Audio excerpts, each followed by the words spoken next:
ये चमक देख रहे हैं, यही से ताज की कहानी शुरू होती है। लेकिन ये सोना है या सिर्फ एक बेस मेटल?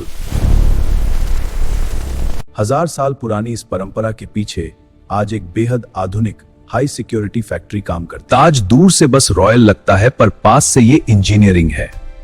सवाल, ये बनता कैसे है और इसमें असली क्या होता है? और जो सबसे बड़ा मिथ है, सब जेम्स असली होते हैं। आज हम इसे मानेंगे नहीं, जांचेंगे। कुछ लोग कहते हैं ताज हमेशा सॉलिड गोल्ड होता है, लेकिन कई बार अंदर होता है एक स्ट्रॉन्ग फ्रेम और बाहर सिर्फ फिनिशिंग। आज के ताज सिर्फ हथौड़े से नहीं बनते, कहीं कास्टिंग, कहीं सीएनसी और फिर घंटों की हैंड फिनिशिंग। आज हम 3 चीजें देखेंगे। 1, बेस स्ट्रक्चर किसका होता है। 2, चमक कैसे आती है। 3, और जेम्स असली हैं या नहीं, वो कैसे पता चलता है। मिनी पे ऑफ। असली रॉयल शाइन पेंट से नहीं, पॉलिश की लेयर्स से आती है। एक गलती और पूरा पीस स्क्रैच। और ये रहा सबसे मिसअंडरस्टूड हिस्सा, प्लेटिंग। अक्सर ये परत माइक्रोन में होती है, चमक बहुत, मोटाई कम। आप किस शहर या गांव से देख रहे हैं और आपको ये वीडियो सर्च से मिला या फीड में? कमेंट में बस शॉर्ट में बता दो। अब जेम्स का सच, हर पत्थर का कट, क्लैरिटी और सेटिंग अलग बोलती है। नकली हो तो सबसे पहले यही पकड़ में आता है। पर असली ट्विस्ट अंदर है। कई ताज अंदर से खोखले या सेगमेंटेड होते हैं ताकि वजन कम रहे और पहनना संभव हो। और यहीं से रॉयल लुक पूरा होता है। लाइनिंग, बैलेंस और वो छोटी छोटी फिनिशिंग जो कैमरे में कभी दिखती नहीं, पर क्वालिटी तय कर देती है। तो चलिए अब बिल्कुल शुरुआत से चलते हैं, कच्चे मेटल से लेकर फाइनल फिट तक। और हर स्टेप पर देखेंगे ताज में असली क्या है और सिर्फ चमक क्या है। सबसे पहले हम कास्टिंग और बेस फ्रेम सेक्शन में जाएंगे, क्योंकि ताज की असली सच्चाई वहीं से शुरू होती है। यहीं पर बनता है वो राजदंड जिसे आप फिल्मों, वेब सीरीज, म्यूजियम और असली शाही समारोहों में देखते हैं। हर राजदंड की कहानी यहीं से शुरू होती है, परंपरा और टेक्नोलॉजी के इस मिलन वाले कमरे से। सबसे पहले कागज पर मोटा मोटी स्केच बनता है, जिसमें शाही परिवार के चिन्ह और धार्मिक प्रतीक शामिल किए जाते हैं। डिजाइन टीम सदियों पुराने राजदंडों को स्टडी करती है ताकि नई चीज भी बनी रहे और परंपरा भी न टूटे। फिर इन्हीं स्केचों को 3D मॉडल में बदला जाता है ताकि हर कर्व, हर नक्काशी पहले से प्लान रहे। सॉफ्टवेयर यह भी बताता है कि कितना सोना, कितना चांदी लगेगा और राजदंड का वजन कितना होगा। कई बार पहले इसका सस्ता प्लास्टिक मॉडल प्रिंट किया जाता है ताकि हाथ में पकड़कर महसूस किया जा सके। यहीं पर तय होता है कि सिर कितना बड़ा हो, शाफ्ट कितनी मोटी हो और पकड़ने में कितना आराम रहे। यही मास्टर डिजाइन अब आगे हर सेक्शन के लिए गाइड बन जाएगा, चाहे वो कास्टिंग हो या जड़ाई। यह है वह कमरा जहां सोना, चांदी और कीमती रत्न रखे जाते हैं, बैंकों जैसी सिक्योरिटी के साथ। हर धातु की एंट्री पर ठीक ठीक वजन लिया जाता है और रिकॉर्ड में लिखा जाता है 1 ग्राम भी इधर उधर नहीं होना चाहिए। राजदंड में अक्सर शुद्ध सोना नहीं, बल्कि सोने के साथ थोड़ी दूसरी धातु मिलाकर मजबूत एलॉय बनाया जाता है। शाफ्ट के अंदर छुपा होता है मजबूत लकड़ी का कोर, जिसे सालों तक मुड़ना या सड़ना नहीं चाहिए। और सबसे आकर्षक हिस्सा, रत्न, हर एक को रंग, कट और क्लैरिटी के हिसाब से चुना जाता है। मशीन से उनकी असलियत और क्वालिटी कंफर्म की जाती है। नकली या क्रैक्ड रत्न तुरंत रिजेक्ट हो जाते हैं।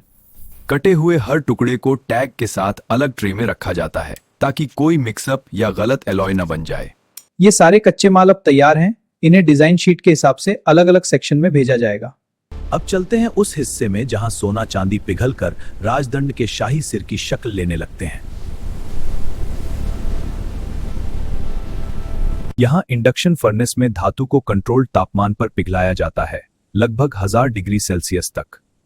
सोने, चांदी और पीतल के चुने हुए मिश्रण को तय रेशियो में डालकर राजदंड के लिए खास एलॉय तैयार किया जाता है। फ्लक्स डालकर ऊपर की अशुद्धियां निकाली जाती हैं ताकि कास्टिंग स्मूथ और बबल फ्री रहे। डिजाइन के हिसाब से रेत और प्लास्टर के सांचे बनाए जाते हैं, जिनमें राज चिन्ह, ताज या धार्मिक प्रतीक की जगह पहले से कट होती है। पिघली हुई धातु को धीरे धीरे मोल्ड में डाला जाता है। यहाँ एक छोटी सी गलती से पूरा कास्ट खराब हो सकता है। हर हेड पार्ट को अलग अलग कास्ट करके ठंडा होने के लिए कुछ घंटों तक छोड़ दिया जाता है।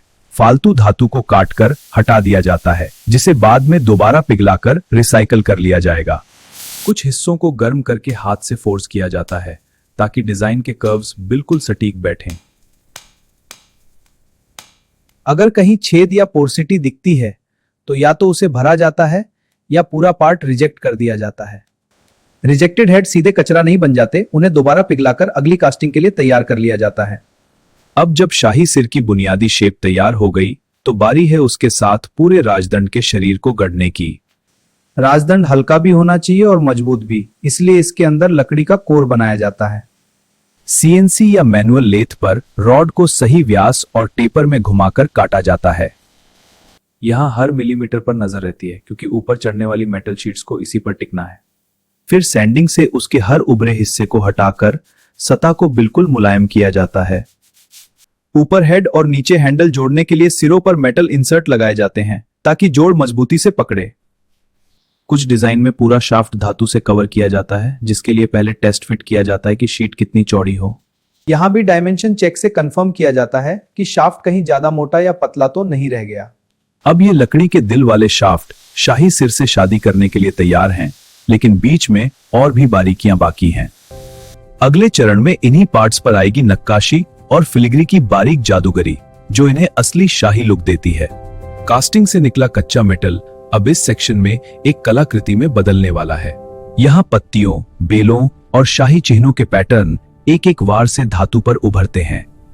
हर पैटर्न के लिए अलग अलग टूल चुना जाता है ताकि कर्व नरम हो या लाइन धारदार, जैसा डिजाइन कहे। जहां रत्न जड़ने हैं वहां पर पहले से छोटे बेड या सीट काटे जाते हैं ताकि पत्थर मजबूती से बैठ सके। कुछ डिजाइन में फिलिग्री यानी बहुत पतले तारों से जालीदार पैटर्न बनाकर हेड पर सोने जैसा लेस इफेक्ट दिया जाता है। इन नाजुक तारों को माइक्रो सोल्डरिंग से जॉइंट किया जाता है, ज्यादा गर्मी से पूरा पैटर्न जल भी सकता है। अंत में फिनिशिंग टच के तौर पर हर कोने से अतिरिक्त धातु हटाई जाती है ताकि पैटर्न साफ और शार्प दिखे। अब जब धातु अपना शाही रूप ले चुकी तो इन पर बारी आएगी सबसे चमकदार हिस्से की, रत्न जड़ाई की। यहीं पर तय होता है कि राजदंड दूर से कितना चमकेगा। रत्न जड़ाई का हाई प्रिसीजन सेक्शन। रंग, साइज और कट के हिसाब से पहले हर रत्न चुना और मैच किया जाता है। रत्न को उसकी सीट पर रखकर देखा जाता है कि वह न ऊपर उठा रहे न अंदर धंस रहे, बस बिल्कुल बराबर बैठे। पतले मेटल प्रॉन्ग्स से उसे धीरे धीरे दबाकर पकड़ा जाता है ताकि दिखे भी खूब और निकले भी कभी नहीं। ये पूरा काम माइक्रोस्कोप के नीचे होता है क्योंकि नंगी आंखों से इतनी बारीकी दिखना आसान नहीं। जहां प्रॉन्ग नहीं होते वहां धातु का किनारा हल्का हल्का पिटकर रत्न पर मोड़ दिया जाता है। इसे बेजल सेटिंग कहते हैं। इस तरह दर्जनों रत्न एक एक करके सही जगह जड़ दिए जाते हैं। यह काम घंटे नहीं कई दिन भी ले सकता है।